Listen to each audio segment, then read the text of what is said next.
Okay, I'm going to record a short video about how I organize my power of threes for the week. I will try and show you a few things that I do. I don't use the same power of threes tracker that I have available for you guys. I actually write out each day on my notebook. So this is like Monday, and I have a section where it talks about adding value, adding to my network, inviting to challenge groups, inviting to coach, and then down below is my follow-ups and just a short to-do list of things I need to do during the rest of the day.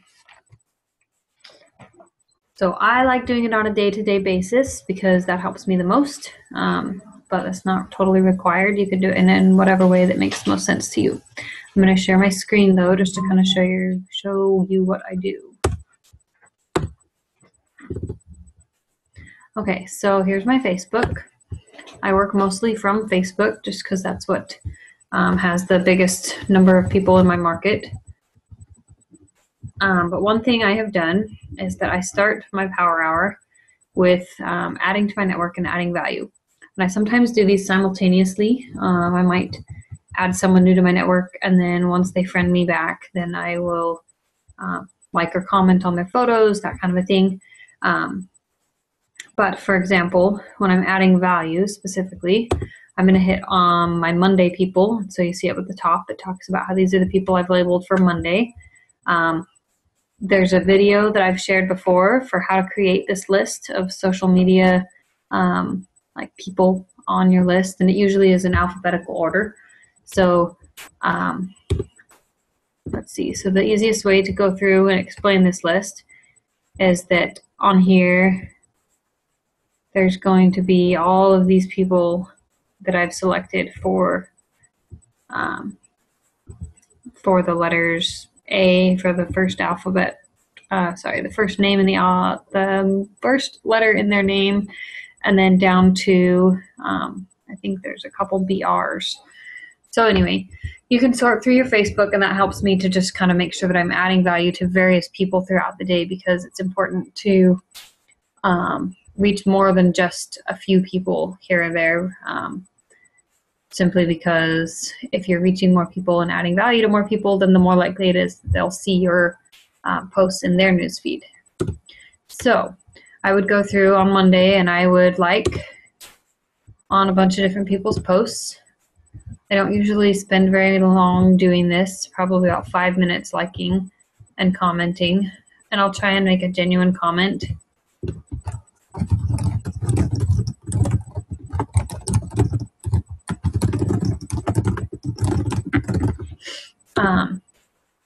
Anyway, I've already done this for today, so I'm not going to worry about doing a whole lot, but just like looking through the news feed, and I'm going to see people who maybe I haven't talked to in a while, and so those are the people who I might specifically reach out to and have a conversation with today, or try to have a conversation with them today. So anyway, so this is my adding value. There also could come invites from that list. Another way that I go about adding value is I will go through my personal friend list, and if you hit the friends section and then you go over here to the recently added, it'll show the most recently added friends that you have on your network.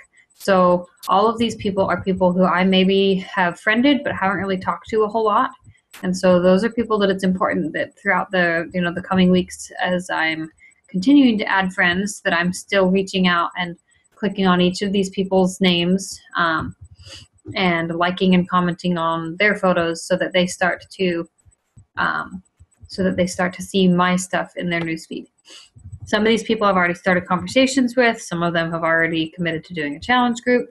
So as you're adding to your network, even if you don't really know the people, this person I only have 3 mutual friends with, but they were 3 friends that she felt like we were good enough that we could be, pals on Facebook. So don't feel nervous about adding friends. So going backwards, adding to my network. This girl is someone who I feel like I could probably identify with a lot. So I'm going to click on her profile, and I'm going to go to her friends, and then I'm going to hit the people you may know section. So these are going to be people that she's friends with who we may have mutual friends, we may not, but they're people that Facebook has decided based on mutual interest that we could potentially click on Facebook. And so these are people who could be in my target market. When I'm looking through her photos, I'm not seeing anybody's pictures that really stand out to me a whole lot. So I'm not going to friend any of these people, but I could go, to anyone else and just start adding friends of friends, and then friends of friends, and then friends of friends. If you're adding people who are in your target market and in your target, like in your niche, the people that you identify with the most, then the more likely it is that they'll be willing to start up and continue a conversation with you, and that they'll be interested in what it is that you do as a coach and how you could possibly contribute to, helping them in some way. So that's my first 10 to 15 minutes of my power hour. And then what I do next is I start going through and inviting. So sometimes it's easy to look at your Facebook and you see all these unread messages and you're just like, oh my gosh, I have to read all 10 of these messages right now, because if I don't read them, then people are going to think I'm ignoring them. That's not the case. As long as you respond within about 48 hours, people are going to just kind of feel like that's a good enough amount of time. Sometimes if you respond too fast to someone who's not used to you talking to them very frequently, it can be a little overwhelming and overly forward. So take your time. I specifically plan out my invites based on the people that I've added value to in the previous day or the previous week. So what helps me is to make a list, and I'll go through again, like I said, I'll go through my list of friends and the people that I've recently added, and I'll write down every single one of these names as long as they're not already a Beachbody coach. And this coming week, then I'm going to 3 or 4 people per day, I'm going to be adding value to them, starting with the past or the most, whatever you call it, like the past friends that I've added, like the ones that have been on my network for long enough but haven't really made a whole lot of connections with. Anyway, so that's how I start my invites. If I add value to them on Monday, then the next day, then I will work to plant seeds for an invite to a challenge group. This is going to be more like a personal message where I just ask them a few questions and start getting to know them better.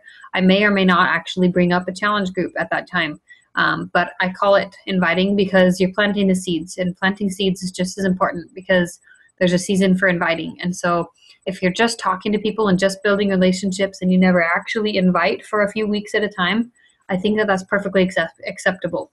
But when the opportunity does arise, or when people ask you what it is you do, how they can do it too, then, don't be shy, just explain it and be honest. I think that's super helpful for me.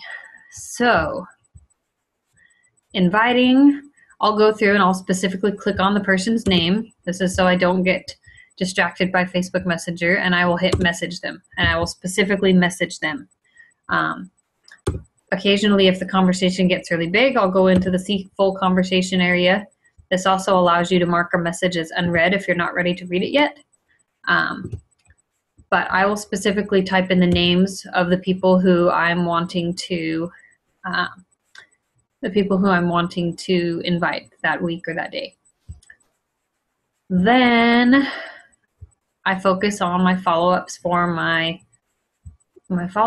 challenge groups. So those are going to be people who I've messaged and planted seeds with. So this is where I go through and I spend about 5 to 10 minutes just answering all of these unread messages in the order of priority. So I'm looking specifically for messages that I know have to do with the challenge group or have to do with somebody in my challenge group currently. Those are all things that I count as my follow-ups and as a part of my sales in the RSVP. And if that doesn't make sense to you, then check out the video that I shared from the last team call a couple days ago, and it talks about RSVP for managing your time. It's super helpful. I've really liked it. Let's see. So then after I'm done talking to people here, and I've talked to everyone who had anything to do with the challenge group or future invite, then I'm going to go on and I'm going to move over to people who are interested in coaching with me, or people who I have on a list of people to invite for coaching. So that would be all of these people right here. These are all of my, you can't really see it very well. These are all of my invites to coaching or discount coaches, who are people who are challengers right now who I know would really want the discount. People who maybe never talk to, but I just kind of get a good vibe that they would make a good coach. Those are the kinds of people that I'm going to be writing down that I want to be talking to them about coaching and adding value to them and making sure to post regularly and consistently on Facebook in a way that would appeal to them.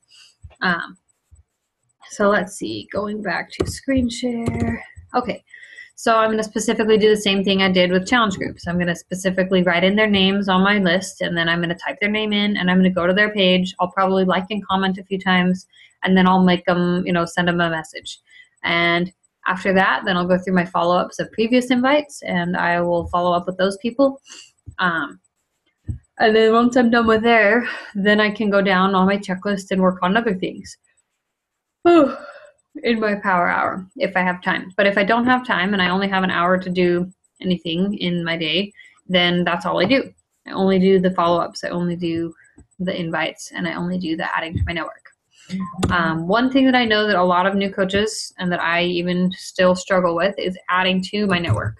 So a few of the tips that I have for doing that are big groups on Facebook where there's just people who, there's 6,400 people on this list, people who I could potentially connect with. And there's two ways that I've done this. I'll go through and I'll comment on, for right now, I'm pregnant. And so for anyone who's sharing that they're pregnant, I'm going to like and comment on their post. I'll share my baby bump picture from my last pregnancy if it's a picture like that. And then I'm going to add this person as a friend. Usually in these kinds of groups, these moms will then add you back. So there's no harm as long as you send the friend request, then it's just up to them. So I used to feel really weird about that, by the way, about like the whole I'm adding somebody as a friend on Facebook, but they're not my friend. Like, how is that even okay? But like people who have ideas for nurseries, things that are going to appeal to me right now are also people who would then feel like the things that I share on Facebook would likely appeal to them.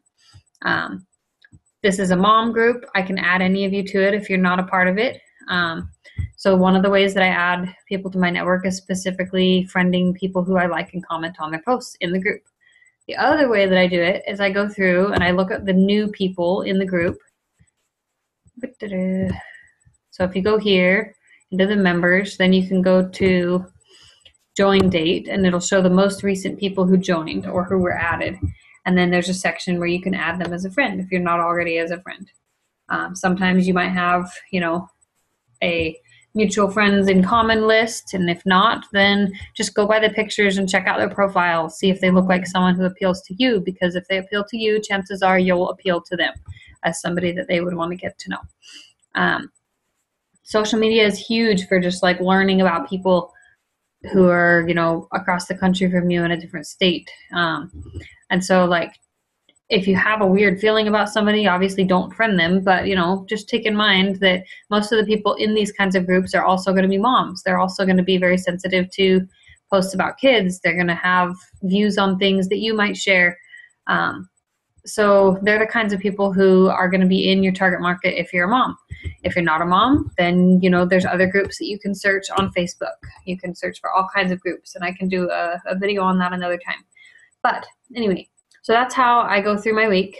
I personally like adding everyone in my network at one time. So if I can do it all on a Monday or a Tuesday of the week and have all of my 15 to 20 new, ads to my network taken care of, then that knocks that out for every day of the week. And then I can focus on adding value to every single one of those people and not worry about searching out, people who I might identify with. So that's kind of the way that I manage my time. There's no right or wrong way to do it. As long as you feel like you're accomplishing what you need to get done in your hour or two that you're working on coaching and business things. So I hope that was helpful, and I'm excited to continue the rest of this week with our competition. Talk to you guys later.